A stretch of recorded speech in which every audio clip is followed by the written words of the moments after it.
Николай Алексеевич Некрасов. «Не ветер бушует над бором».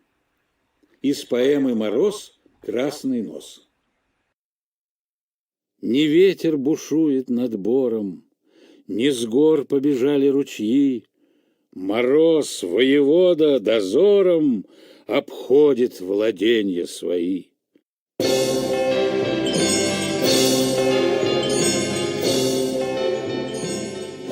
Глядит, хорошо ли метели лесные тропы занесли, и нет ли где трещины, щели, и нет ли где голой земли.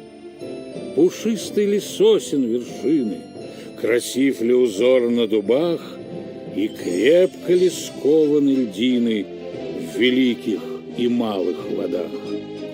Идет, по деревьям шагает, трещит по замерзлой воде, и яркое солнце играет в косматой его бороде.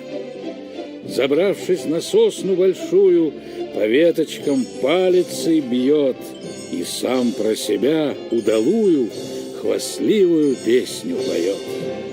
Метели, снега и туманы покорны морозу всегда.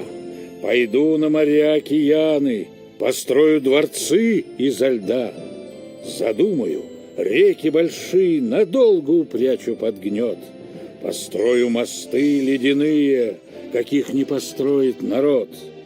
Где быстрые шумные воды недавно свободно текли, сегодня прошли пешеходы, обозы с товаром прошли. Богат я, казны не считаю, а все не скудеет добро. Я царство мое убираю в алмазы, жемчуг, серебро.